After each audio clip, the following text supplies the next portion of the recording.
Record to the cloud. Okay, guys, so we're recording. Recording in progress. And if you're just joining us later on, we've just been visiting a little bit. I heard some discussion in one 4-H house about the amount of meat that we would use for these classic hamburgers. And I don't want to forget to say something about that. I think that the amount that we eat and that our family consumes changes all the time. So when I was first married, I know that I could feed my husband and I pretty much every recipe that called for a pound of ground beef. A pound was plenty. It gave us enough for dinner, and then it gave us enough to take leftovers for work the next day. Then we had kids. When you have little kids, it was still about the same. Now I've got kids that were older, and I've got, and I've got one that really does enjoy eating and trying new things. So that is not you. Oh my God. That is your brother. Eventually. So we do definitely eat differently than we did, 20 something years ago when we got married. And I did notice that for a while I was like forgetting to double the meat and double recipes, and it kind of got me in a bind. So some days I just flat out don't make enough, but I do have gotten in the habit of doubling a lot of stuff. Now later on in life, when these boys go to college and move away and leave me forever, then we'll be cooking differently again. We'll be cooking like newlyweds, right? We'll need less food because it'll just be two of us. So that's an interesting point. So I do want to start by discussing the 4-H food show real quick. We have one entry right now in the nutritious snacks category, and I'm so excited. We've got one that will represent Blanco County. Everybody point. Okay. It's gone. All right. Okay. That's Let her. Don't point at her. Okay. I know I pointed at her too. If anyone else is interested in doing this, time is of the essence. So we need to know, and the deadline is Wednesday, November 3rd. Okay. So okay. All right. So we're going to prepare our hamburgers now. We're going to do that first. I think it's best if we get to cooking. So one thing that I want you to start with is your vegetables. Okay. So I should have washed this already. Actually, will you go wash that for me? Wet stuff. Go wash that. Okay. Now the reason here. Thank you. Let me just rinse it off real quick. Okay. Yay. All right. So we're going to discuss a little bit of food safety here. The reason that I want you to chop up and slice your vegetables first is because we have a clean, sanitized cutting board, correct? Actually, y'all hold up. Let me go back. Let me go back just a little bit. We are talking about main dishes today.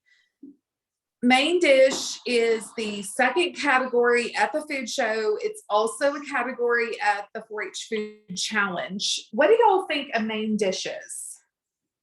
Emily or like the dish you get like for your main meal. Like yes, you're eating. Say the last part again, Emily. The main thing you're eating. The main thing that you're eating. That's right.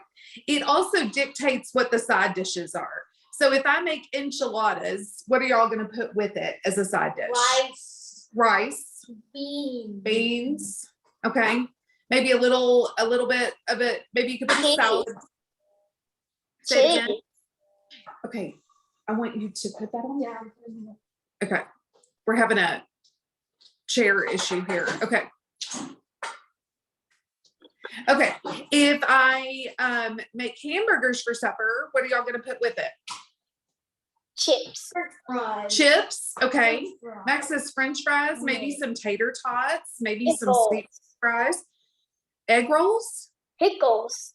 Oh, pickles. I thought you said egg rolls. So it really does dictate the theme of the meal, and it dictates the things that you're going to put with it. My grandfather always called the main dish the money. If we sat down and started eating a bunch of rolls at a restaurant and we had ordered a chicken fried steak or a ribeye, my grandpa would say, wait and eat the money. So the main dish at a restaurant or the entree will be more expensive. And he felt like we should eat the money because it was hot and ready from the restaurant. You can eat a roll anytime, but you can't always eat a big old, well-cooked, delicious ribeye, right? Okay, so the main dish is the main theme of the meal. It dictates the other side dishes. So, all right, now that we've defined that, let's go back to our cutting board. And we are cutting tomatoes today. We did not buy lettuce. We're going to do tomato on our hamburger. Whatever you have, do you have any fresh vegetables that need to be cut, Emily? Nope. Okay, all right, that's okay. Cheese and pickles. Cheese and pickles. Okay, do you put ketchup on yours? Yeah. Yeah, okay. All right, so the reason I want you to cut these first, are you listening? Is because it's a clean cutting board. Would I want to make hamburger patties right here and then cut a tomato? Nope. Max says no. No.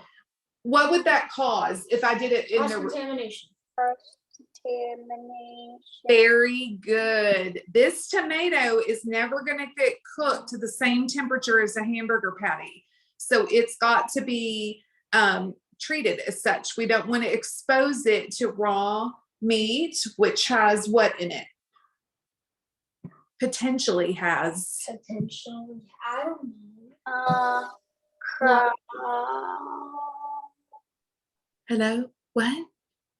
Can I, okay, so it potentially has bacteria or pathogens in it that could make us sick. Okay. All right. So we're going to cut a tomato. Do you want me to cut it or you want to cut it? I'll cut it. Okay. Max is going to cut a tomato. I'm going to slide this over. All right. Take that off. Remember, I know Emily and Max. Okay. Okay. You're going to slice it right here. Okay. Okay. Y'all both. Okay. And then you're going to go in just a little bit more, about there, about a little less than 1/4 of an inch. Excellent. So last year, I know both of you 4-Hers took the knife skills cook along. Keep going just like that. Not to get the green in it. And you had practice at Food Challenge, but remember that you're using your claw method and you're lightly holding the knife. Okay. Okay. All right, I'm going to get a plate so we can put that to the side.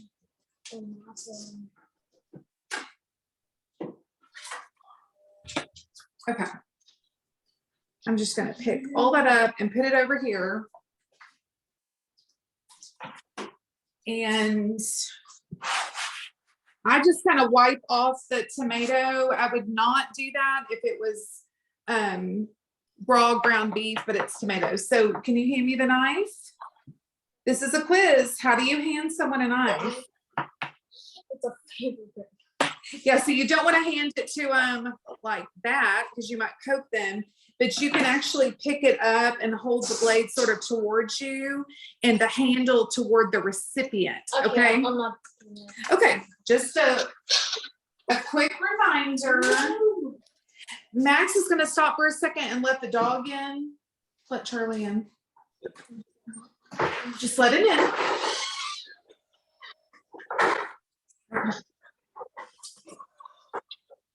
That's the fun of working out of your house, right? Hi. Okay. Are you having a strawberry? Raspberry? Candy? Tomato. Oh, a tomato?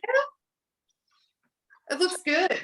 Okay, so let's start working on our hamburgers. So we have about 2 pounds of ground beef. Did y'all say that you've got less? We got 1.17 pounds. Oh, excellent. You must have weighed it, huh? Okay. So we're going to doctor this up a little bit with our Worcestershire and our seasonings. So Max, I've got a copy of the recipe right here for you to look at. Okay. So let's get to that. So I've got my ground beef, which is, it's half venison, half ground brisket. Do you know what venison is, you guys? No. Oh, I've got a bunch of gloves right here. You don't know what venison is? Do you know what venison is, Max? No, I've never heard of it. Well, we eat a lot of venison at our house, but it's the meat from deer. Oh, that makes sense. Venison. I remember that. We actually Good. have it in the freezer. I'll Very good. forget that. So this is the meat that, you know, my husband shot the deer and then they processed it with ground brisket to make our ground beef. Okay. So let's start. We want to make sure that meat like this, raw meat, stays cold. Okay. So this has been in the refrigerator. And we're both going to wear gloves. Yeah. Because we're going to mix this with our hands. So if you want to put gloves on, you can. Can I just stop? Okay, my next question is, we keep our meat in the freezer because of course my husband processed it probably in January. So what is the best way to thaw this meat? Put it in the fridge, put it on the microwave, and put it in cold water. That's correct. All correct. The best one, and you said them just in the perfect order, the best way to do it is in the fridge. And the moms who listen to this will agree with me that that takes a little bit of pre-planning because you've got to remember to do that.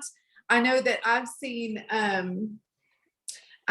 people the day before Thanksgiving buying a frozen turkey, and they, you know, you hear it thunk when it goes onto the conveyor belt. And I always think, well, that's not going to be, you know, thawed by tomorrow because that would take a while. So the microwave, if you're going to cook it immediately, is also a good way to defrost it. Yeah.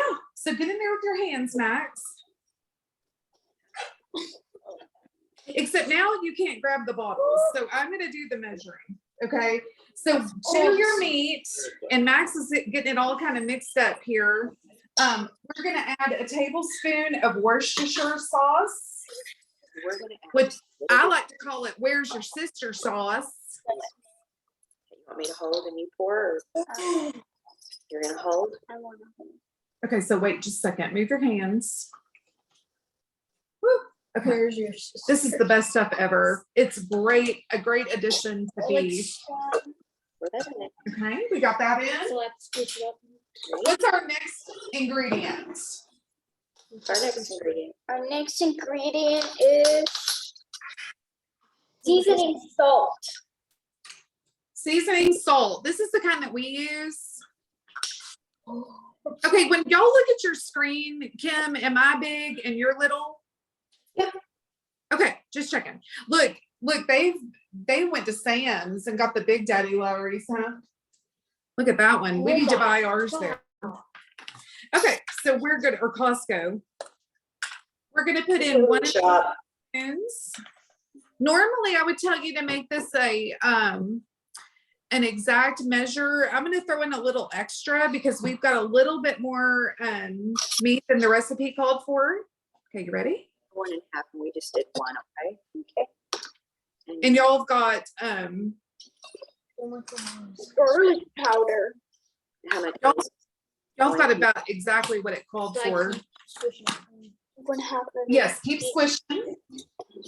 Okay, and then our next ingredient is a teaspoon of garlic salt. Give me a jar with the meat. Garlic salt or garlic powder? Garlic powder, it says. Garlic powder. Yes, I've got garlic powder. I said garlic salt. Sorry about that.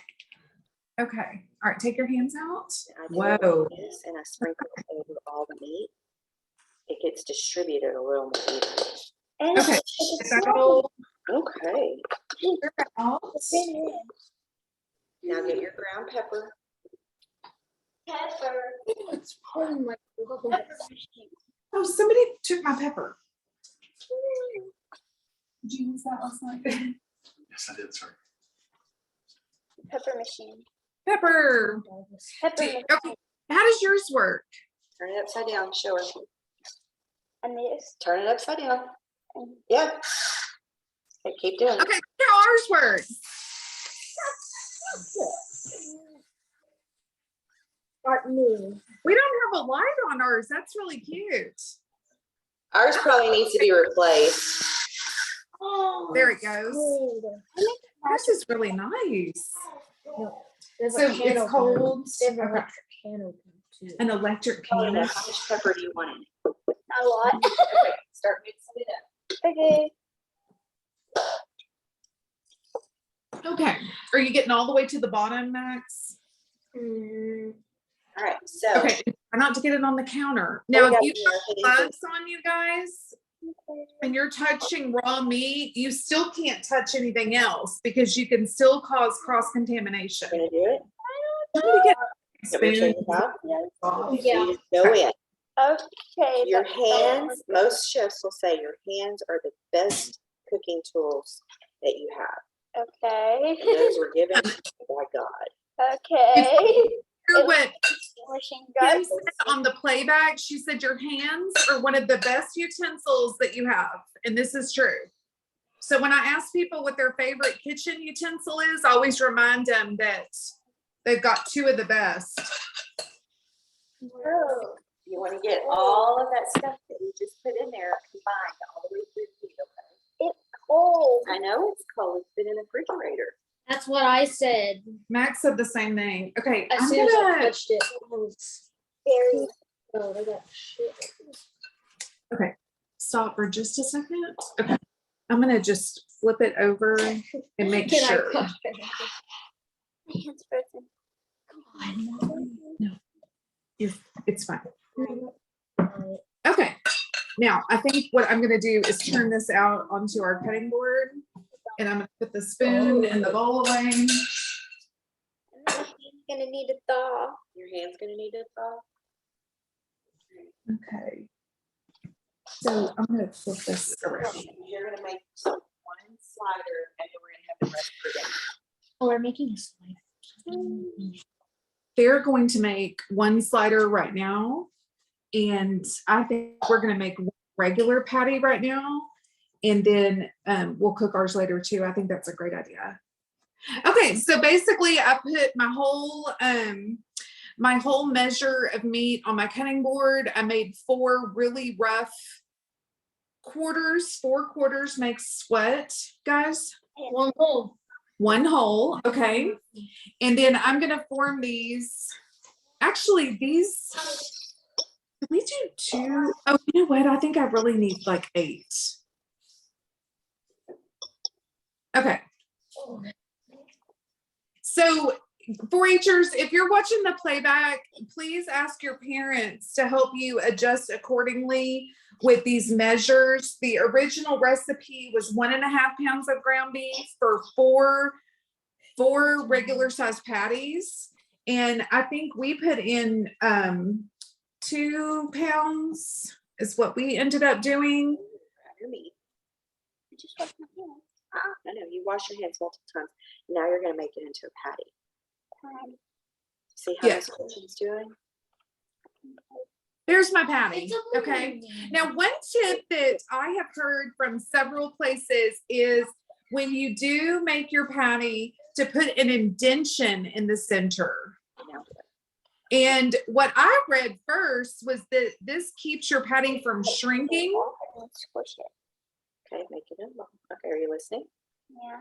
No, y'all, you know what? Tell me when you're ready, Emily. Keep going. Okay, now make it into, smash it, kind of make it into a patty.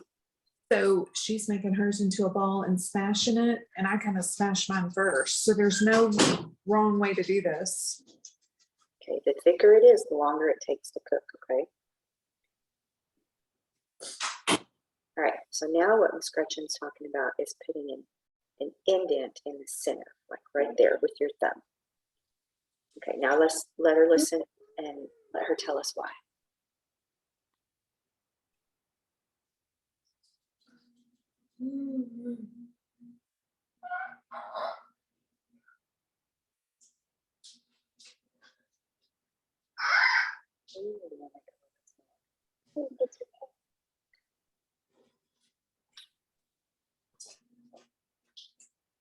Okay, so I read, the first time I read about the indentation, the article or the recipe where we saw it says that it keeps the hamburger from shrinking.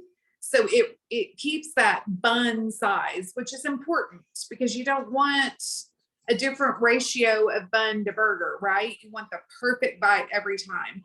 Then this recipe said it keeps it from bulging up in the center. So this also keeps it to where it's flat and a consistent size all the way over. Okay. So I'm going to set all of this to the side. All right. So I'm going to take these. So I'm going to take one glove off because I don't want to grab the handle of my pan with a glove that has raw hamburger meat on it. Again, may cause cross-contamination. So I'm gonna get my skillets.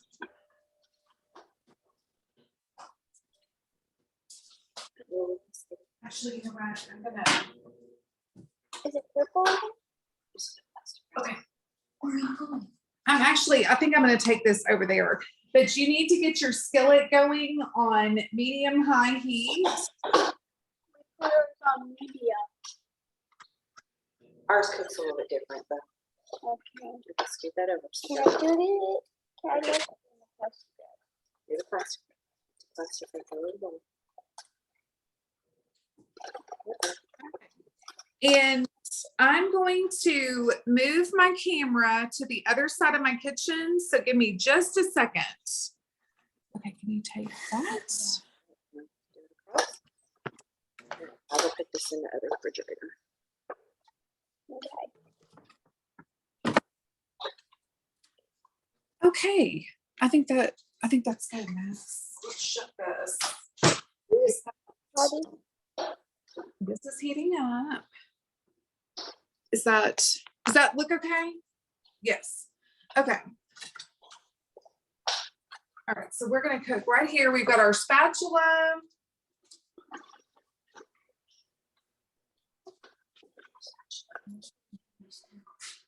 Okay, Spatula.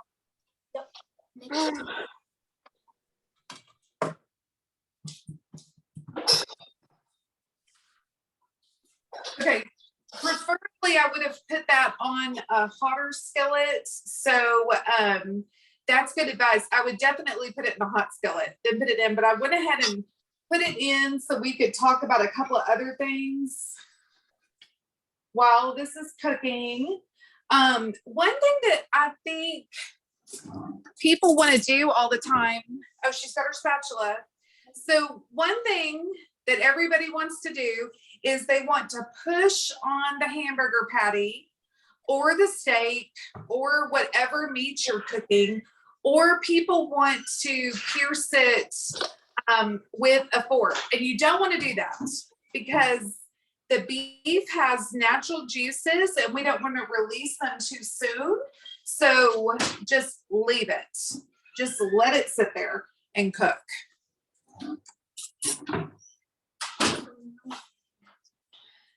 All right, so the Texas Beef Council is the one where their website is where I read that. Have y'all ever heard of them before? Sizzle. All right, keep listening to Miss Gretchen. Push you closer. Okay, I know it's hard to cook and listen, but this said don't push down. cast iron skillets. Yes. So are we. I just love the taste of beef in a cast iron skillet. I think it tastes so good. And really kind of most everything. Yeah. And it actually puts iron in our food. And we know that beef already contains a lot of zinc, iron, and protein.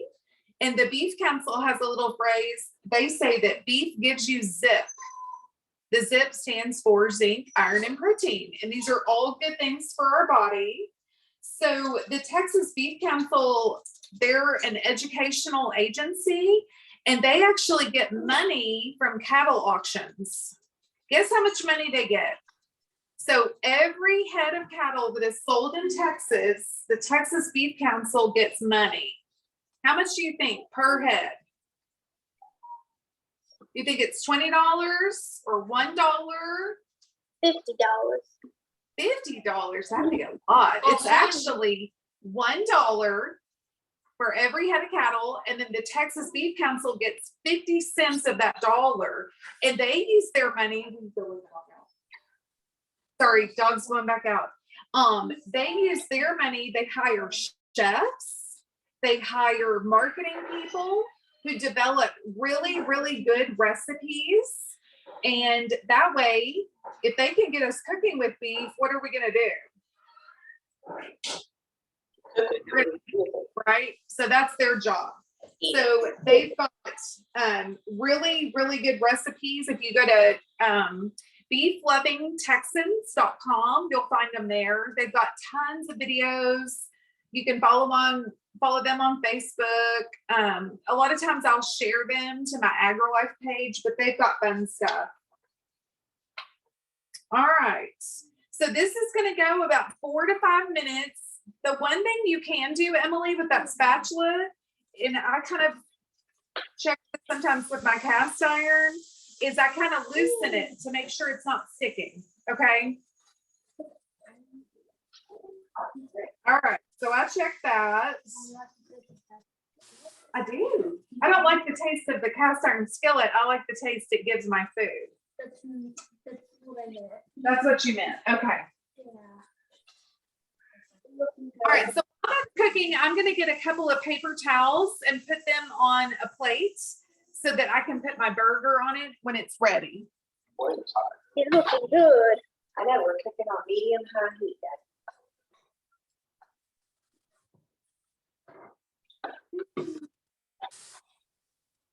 Okay. So I've got that ready. Well, let's see it. Hold it up. Oh, that has a nice crust. This is it. Sure, flip it. Okay. Oh. Yeah, Oh. that's it. It's hard not to do. I We're gonna flipped do- it. Pardon? I flipped it. Did you? I just flipped mine too. I should have let you flip it. I'm sorry. No. It smells amazing. No, more like burgers. So good. So let's talk about the different things that we want to put on a hamburger. Pickles, cheese, relish, ketchup, relish. What do you want to put on a hamburger? Cheese. You want to go get a piece of cheese out of the fridge? Yeah. All right, so Max is going to get some cheese. You know, I just want to come with. Okay. My husband and I guess he ate a bean burger at a restaurant one time in Austin, and so we make them occasionally. And what we do is we take a toasted bun and we put a spoonful of refried beans on the bun. And then we take Fritos and crush them up and put them on top of the beans. Then you get a patty with cheese and you top it with guacamole or sliced avocado. And then you put your other bun on top and you have a bean burger. And then our other new invention is to take the raw patty. When you put that indention in it, we fill it with jalapeno pimento cheese. And we make a pimento cheeseburger with a little bit of spice, and it is excellent. Now, last week we did those really good sausages with the brown sugar and the bacon. And then I was reading, I remember Kim was saying that, it's a little smoky. Kim was saying that, actually, hang on just a second. Look how beautiful that is. All right, I'm gonna set this on our paper towel. Hang on just a second.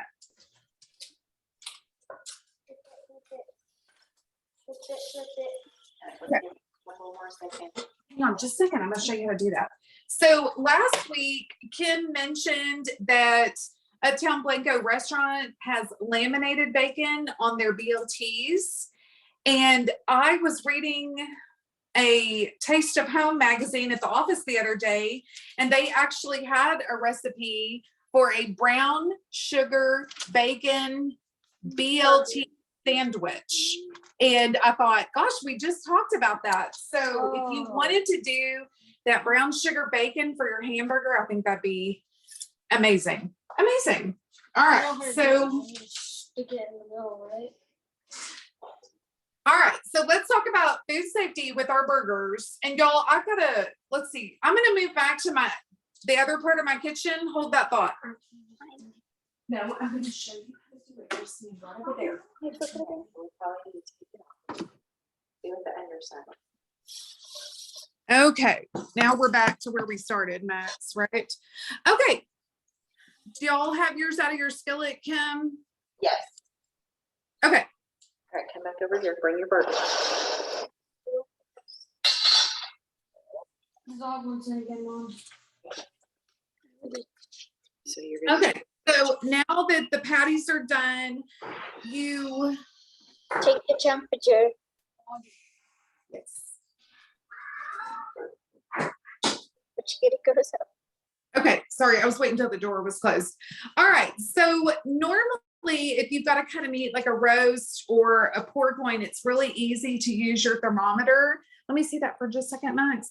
And I know you just want to stick it in this patty, but the problem is we're really not gonna have a thick enough area to test the temperature. So normally what we would do is stack up, hold that. We would stack up our patties. So let's say we've got like 4 patties, 5 patties, 6 patties. We would put them in a stack and then we would insert the thermometer and get the internal temperature of our beef. You can do the same thing with chicken. You can do the same thing with pork chops. Just stack them up and take the temperature, okay? The probe needs to go in at least 1 inch, and sometimes there's a little dimple on the metal. Mine doesn't have the dimple, but you can kind of guess at 1 inch. let's see, that's probably 1 inch right there. 1 inch. So let's go from the side like that. Okay. You want to put it in through the side like this here. And you always want to make sure that you stop because you don't want to go all the way through the meat. So if this was still in the pan, I'm stick it in like that and read it. Okay. Oh, it went up. It went way up. Good. It's about 142.5. Okay. The Beef Council says that 100. we need to get to 160 degrees for our internal temperature. And we're probably under that, right, Max?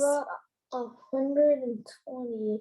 Okay, so Well, ours needs a 2.5. little bit more. I pulled it off a little too soon in the interest of We time like- for what we're Yeah, doing. 120.2.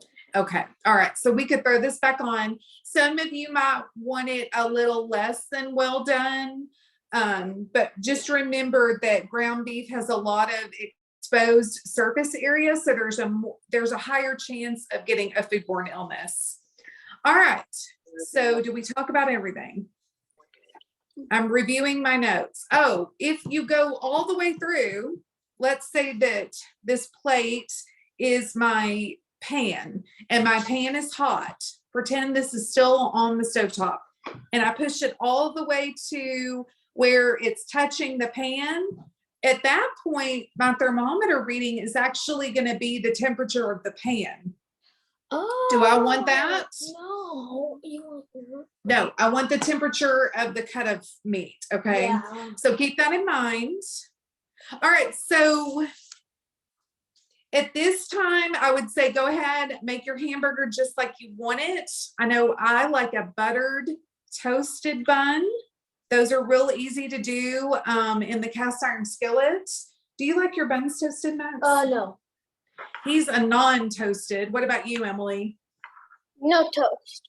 No toast. Okay. So add your condiments like mustard, mayonnaise. A lot of kids like ketchup on their hamburger. Ranch, What? ranch. Oh, ranch. Ranch. That is a good idea. I've never put ranch on my burger. That's Oh, girl, you don't know what you're missing. Do you do homemade ranch or do you do If the? I'm home. Yeah. Okay. Well, Oh, Hidden Valley, the packets. okay. Okay. So it's thinner than the shelf stable bottle. Yeah, I don't do out of the bottle. Okay, gotcha. One thing I just thought of that I wanted to tell y'all that we do at our house is sometimes we might make hamburgers, but we don't have buns, so we use bread. And my husband said that in his house growing up, they always called those house burgers. So that's just a cute name we gave ours. I try to keep buns in the freezer all the time. And I also keep the big package of frozen patties from either Costco or Sam's because it's really a handy thing to have on nights when you don't feel like cooking. So the patty's already formed. We throw a little Worcestershire on it with salt and pepper and go from there. So, and I've noticed that the buns, they thaw out really quick. I'll just separate them and put them on a plate and we're ready to go. Okay, who wants to play a game? Are you playing? Let's move on to our food game. I'm going to give you 1/2 of a food pairing, and you're going to shout out the first thing that comes to mind. Here we go. Bread and Patties. patties. Meat. And what? Meat. Bread and meat. Okay. I was thinking bread and butter. Okay, here's another one. Cheese and What does cheese go with? Cheese cookies. Crackers. This is everything. Crackers. cheese and crackers. Chips. Cheese and chips. Who eats cheese and chips? Do you eat cheese and chips? Melted cheese. For chips. Okay, milk and Cookies. very good. That's it. You read my mind on that one. Dang it. Hamburgers and French fries. French fries. Chips. French fries, chips, tater tots. The Australian way of saying French fries. Here's a throwback to last week. Salt and Pepper. very good. Spaghetti and Meatballs. yes. Lettuce and Pickles. Lettuce and tomato. the combos are hilarious. Okay, rice and Beans. beans. Peanut butter and Jelly. jelly. And then the last one, meat and Bologna. meat. Cheese. Need a ketchup. That was the first What I had in mind was meat and potatoes. Wait, what? You're not a product of the 70s, babe. It's okay. Okay, so your mom and I know this, Emily, but we call a person who doesn't eat any vegetables a meat and potatoes person. That's all they want on their plate for supper. Okay, meat and potatoes. All right, so I want y'all, I don't know if you've got yours handy, Emily, but if you want to fill out your project form, or maybe you can fill it out when we get finished, that's fine. So what did we do today? What did we prepare? We cooked patties. Cooked patties, okay? And always excellent. Here's Max's, mine and Max's. Always start your learning experience with a verb so it shows what you did. So we prepared classic hamburgers. And what are some of the skills that you did today? What'd you do with these? Measure. Measure. If you were to chop up tomatoes, lettuce, then you had knife skills. You practiced your knife skills today. Show the thermometer. Max, hold up the thermometer. We use the thermometer to check for proper internal temperature. Okay, so those are all great skills. You get 1 hour for today. If you're viewing, this is just a note for those that join us later. If you're viewing this as a playback, let me know by email, because I'll have a certificate for every 4-H member that completes all 4 cook-alongs. And I also have a goodie bag that we made up at the office the other day for everyone that completes all 4. They will have items from the Texas Beef Council and the Better Living for Texans program. So right now we're going to sign off. So enjoy your hamburgers. It's also Halloween tomorrow, so y'all be safe. And if you live in Blanco, oh, he's got his pumpkin ready. If you live in Blanco, come by our house and say hi. I want to see your costumes. Yes. All right, say bye, Max. Bye. Bye, guys. Have a